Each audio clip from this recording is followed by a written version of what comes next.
Глава МИД КНР провел переговоры с министром иностранных дел Чили. В Японии прошел 20-й форум Пекин-Токио. В Китае прокомментировали новые ограничения США на поставки полупроводников. В Организации Объединенных Наций состоялось первое заседание группы друзей по международному сотрудничеству в области искусственного интеллекта. В Германии торжественно встретили 100-тысячный грузовой поезд Китай-Европа. Узбекистан планирует ежегодно привлекать по миллиону туристов из Поднебесной. Студия в провинции Ляонин дает работу актерам с инвалидностью. В Пекине открылся уникальный музей струнных инструментов.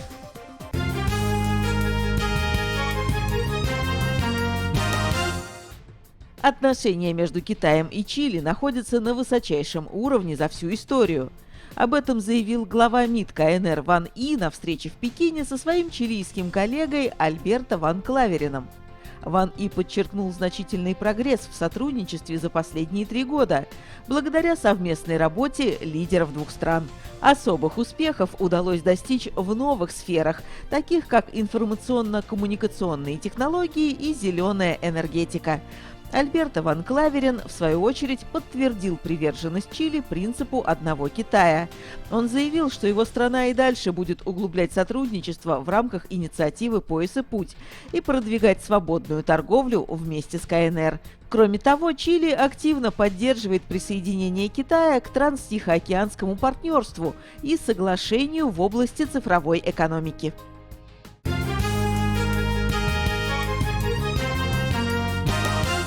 В Японии состоялся 20-й форум Пекин-Токио.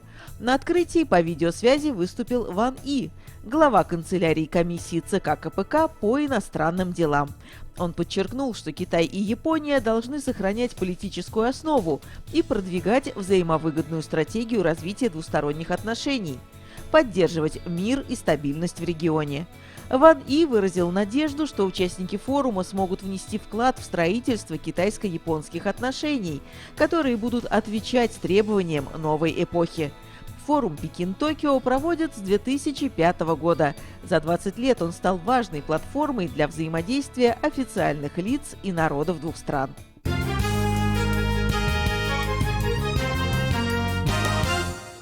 Пекин жестко ответил Вашингтону на новые ограничения поставок полупроводников. Они коснулись 140 китайских компаний. КНР ввела запрет на экспорт в США галлия, Германия, сурьмы, сверхтвердых материалов. Также китайские власти намерены строго контролировать использование продукции из графита. Китай выступает против злоупотребления США мерами экспортного контроля и введения односторонних санкций в отношении китайских компаний.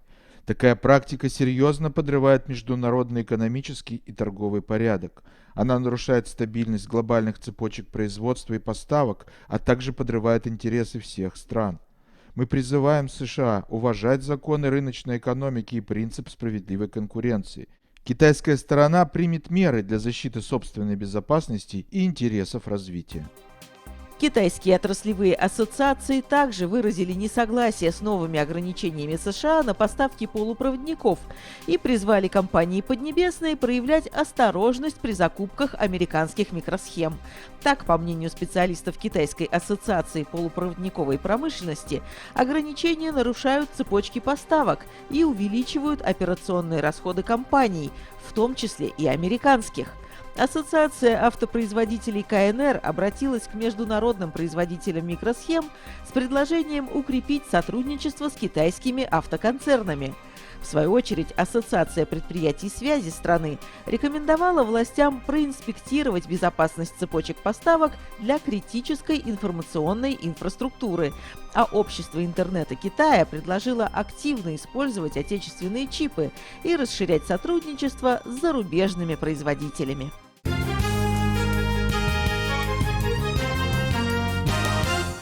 Каким образом контролировать развитие технологий на базе искусственного интеллекта, чтобы они приносили пользу, а не вред? Эту тему обсуждали участники первого заседания группы друзей по международному сотрудничеству в области искусственного интеллекта, которую возглавляет Китай. Мероприятие прошло при Организации Объединенных Наций. Сопредседателями стали КНР и Замбия.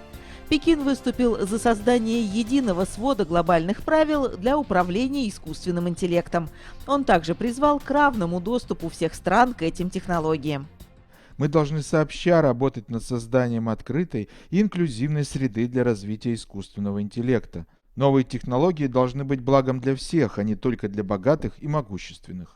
Мы должны работать над преодолением растущего разрыва между странами в области искусственного интеллекта. Мы должны развивать практическое сотрудничество, которое принесет большую пользу нашим народам. Сюда входит обмен знаниями, техническая помощь, развитие человеческого капитала в областях, связанных с искусственным интеллектом. В Китае считают, что ключевой задачей Организации Объединенных Наций является обмен передовым опытом в сфере искусственного интеллекта между всеми странами-участницами организации. Мы надеемся, что группа друзей по международному сотрудничеству в области искусственного интеллекта сыграет важную роль. Она окажет помощь международному сообществу в использовании колоссальных возможностей цифрового развития. С ее помощью можно будет наладить партнерские отношения и принять правильные решения для построения более светлого будущего.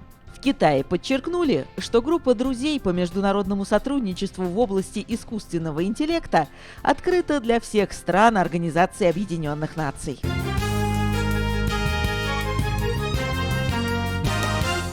В немецком Дуйсбурге состоялась торжественная церемония в честь прибытия из Чунцина 100-тысячного грузового поезда «Китай-Европа».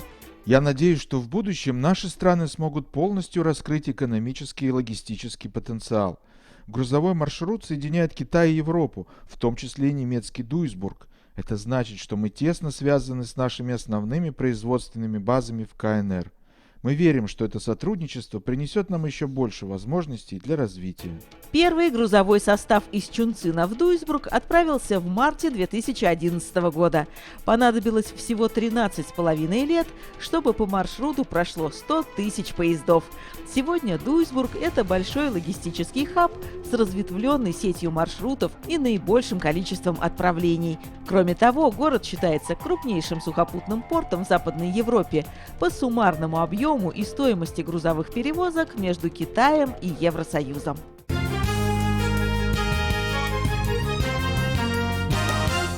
В Пекине торжественно открыли Год туризма Узбекистана в Китае. Две страны планируют тесно сотрудничать, чтобы продвигать туристический потенциал и укреплять деловые связи. Первым событием Года туризма стал совместный инвестиционный форум, где встретились туроператоры, представители власти, медийные лица и популярные блогеры.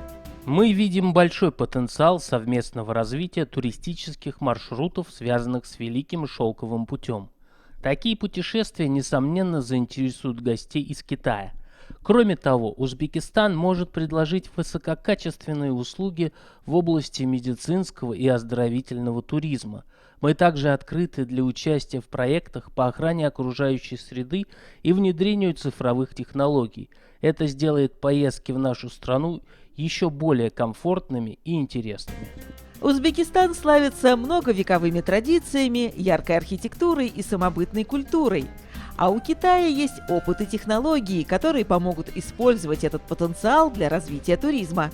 У нас очень много туристов приезжает, но очень мало туристических сооружений. У нас мало 5-звездочных гостиниц или 4-звездочных гостиниц. И мы привлекаем больше китайских инвесторов, чтобы они тоже развивали инфраструктуру в отрасли туризма. Со следующего года два государства введут взаимный 30-дневный безвизовый режим и запустят новые прямые рейсы из 6 городов КНР. Центральноазиатская страна ставит перед собой амбициозную цель – привлекать по миллиону китайских путешественников ежегодно.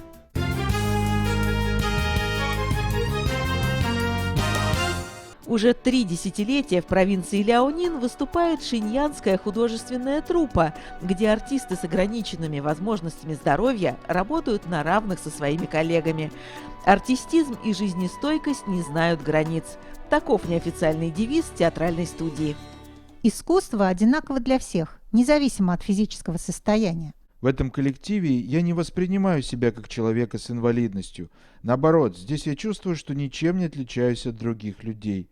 Я горжусь своей работой и тем, что развиваюсь, демонстрируя силу и мастерство.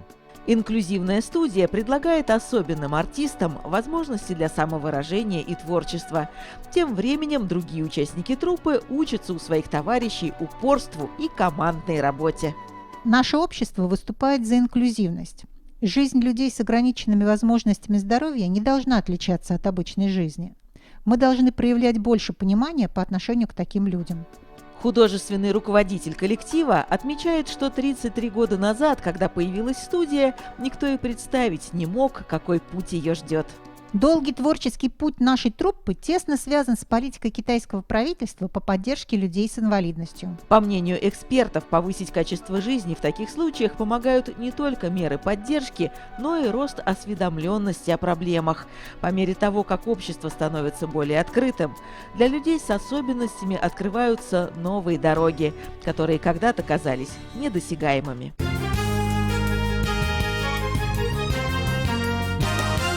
Янцинь – это традиционный струнный инструмент, который используют для аккомпанемента в китайской опере, но его музыкальных родственников можно встретить в самых разных культурах. Например, в России это гусли, а в других странах Восточной Европы – цимбалы. Теперь у Янциня и его собратьев есть свой всемирный музей в Пекине. По замыслу создателей выставочное пространство станет инновационным центром для изучения исполнительских искусств. Помимо осмотра богатой экспозиции, сюда можно прийти на лекции и концерты. Создание музея стало важной вехой не только для тех, кто изучает историю игры на янцине, но и для всего мира китайской традиционной музыки. Наша миссия – продвигать музыкальную культуру страны и содействовать международным обменам. Мы будем организовывать молодежные летние лагеря и специальные обучающие программы. Принять в них участие смогут и жители КНР, и зарубежные гости. Янцинь появился в период с 4 по 7 век нашей эры, когда Китаем правила династия Мин. Тогда он был известен под названием дацинь, что означает инструмент, по которому бьют двумя молоточками. Поначалу он был популярен лишь в южных провинциях, но за 4 столетия распространился по всей стране. Вторую жизнь Янцинь обрел в 20 веке, когда технологии помогли его усовершенствовать. Тогда музыканты открыли новые выразительные возможности инструмента.